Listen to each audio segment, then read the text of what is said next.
Salam untuk pecinta hewan dimanapun kalian berada.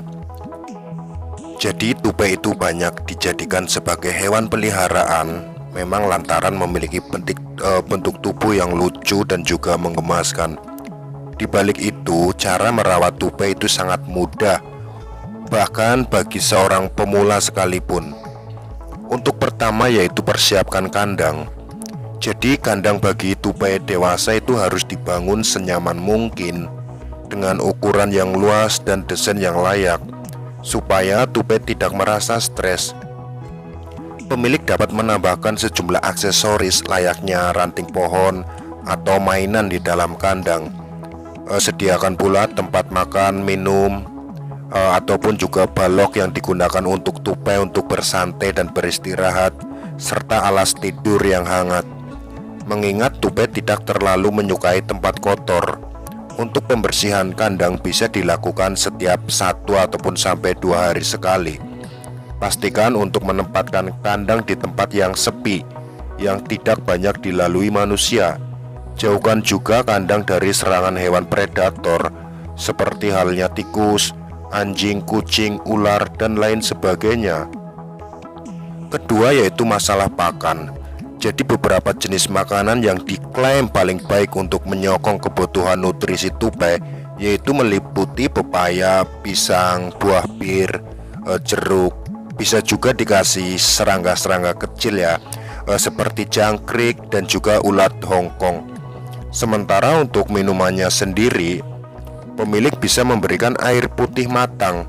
Bisa juga dikasih susu kucing ya, KMR ataupun susu kambing. Jangan pernah memberikan tupai susu sapi yang biasa dikonsumsi oleh manusia.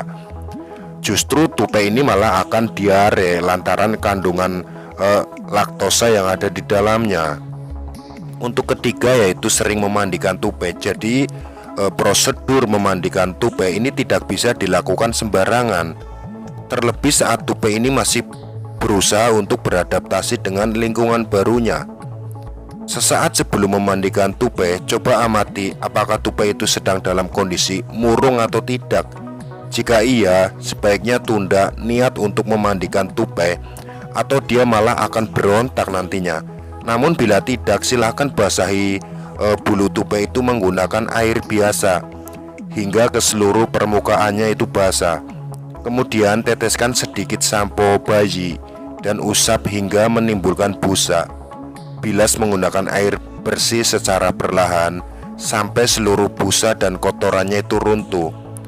Seusai mandi, maka keringkanlah bulu tupai itu menggunakan hair dryer atau bisa juga yang alami yaitu dengan menjemurnya di bawah sinar matahari pagi, yaitu sekitar jam 8 sampai jam 9 pagi. Jadi perlu dicatat ya, untuk menjemurnya ini tidak perlu terlalu lama, cukup dengan 10 sampai dengan 15 menit saja itu sudah cukup. Nah, ini yang paling penting ya, jika kita sudah memelihara tupai, maka yang paling agak rumit yaitu cara menjinakannya. Ini yang paling penting menjadi kunci. Nah, untuk cara menjinakkan tupai yang galak, memang saat masih bayi, tupai itu memiliki karakter kalem dan cenderung jinak pada pemiliknya. Tapi berbeda halnya jika mereka ini sudah dewasa. Nah, untuk dapat menjinakannya, pemilik ini dapat berusaha untuk mencontek beberapa hal yang saya ulas. Pertama, yaitu kalau tupai itu memang benar-benar sudah dewasa, pertama yaitu memotong kuku secara rutin. Kuku tupai ya, persis seperti halnya sugar glider. Ternyata tupai itu gemar mencakar pemiliknya.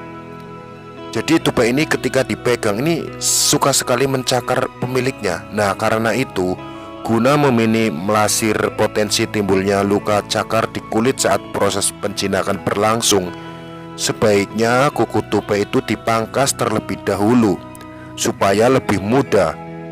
Potonglah kuku ketika tupai itu tertidur dan cukup pada bagian ujung yang dianggap runcing saja. Usahakan untuk memotongnya itu dengan hati-hati agar daging kuku tupai itu tidak terluka. Kemudian masalah kedua juga masalah pemberi pakan tupai yang liar. Nah, Ini yang paling penting. Jadi pemberian pakan ini bisa dilakukan dengan menyuapinya sedikit demi sedikit menggunakan ujung jari tangan. Dengan metode ini, tupai akan mulai mengenal bau tangan pemiliknya. Lama-kelamaan mereka akan jinak dengan sendirinya. Trik lain yang bisa dilakukan adalah memberikan sedikit ludah pemilik ke dalam makanan yang bakal dimakan tupai. Konon dengan teknik ini mampu membuat tupai lebih cepat mengenal bau pemiliknya. Mengingat tupai masuk dalam jajaran hewan yang dapat lapar sewaktu-waktu, jadi tidak ada jadwal khusus bagi tupai untuk makan. Ketika mereka merasa lapar, biasanya tupai akan mondar-mandir di dalam kandang. Nah, dikala itu segera ambillah makanan tupai. Kemudian kita juga harus ingat menamai. Tupai itu kalau bisa kita kasih nama. Kenapa demikian? Jadi penamaan pada hewan tupai peliharaan khususnya ya, ini turut andil dalam proses membangun interaksi antara pemilik dan si pemelihara itu sendiri. Terlebih untuk hewan pengerat yang seperti tupai ini, nah pastikan untuk menamai mereka dengan nama yang singkat dan mudah diingat. Sering-sering pula panggil namanya ketika pemilik sedang memberikan makan. Ulangi prosedur ini hingga tupai ini nampak telah mengenal siapa namanya. Di waktu yang lain, pemilik dapat mencoba memanggil nama tupai sembari membawakan sejumlah makanan kesukaannya.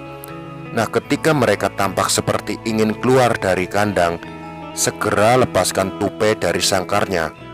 Maka secara naluri, tupai ini akan meloncat ke kantong ataupun ke tangan pemiliknya.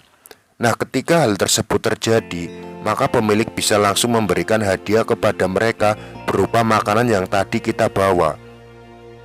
Namun bila mereka itu hanya menoleh seperti kebingungan saat kita panggil, maka usahakan untuk tidak terburu-buru dalam mengeluarkan mereka dari kandang. Pasalnya kondisi tupai yang seperti itu mengindikasikan bahwa mereka ini belum jinak atau belum mau tunduk pada majikannya. Nah, pada tahap ini terus panggil namanya sambil memberikan mereka makanan sesering mungkin hingga mereka itu berhasil dijinakkan. Kemudian yang tidak kalah pentingnya yaitu mengajak tupai untuk berbicara.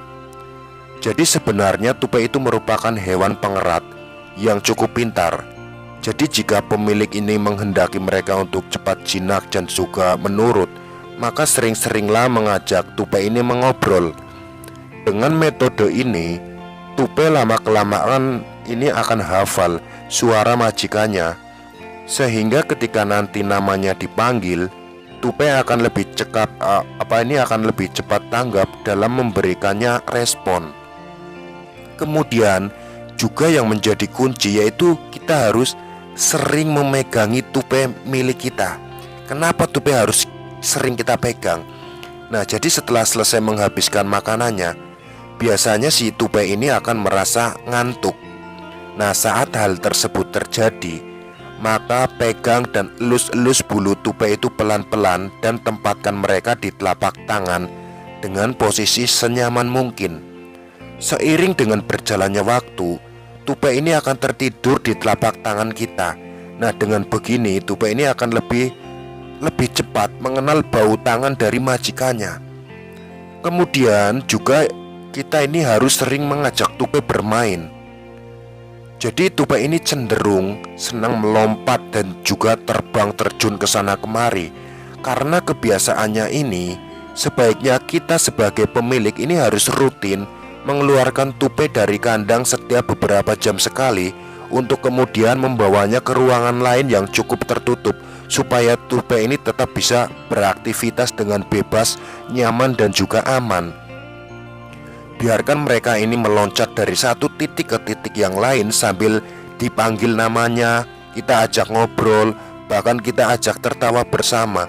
Nah, dari sini tupai ini akan memberikan respon atas bau, suara, dan juga siapa majikannya.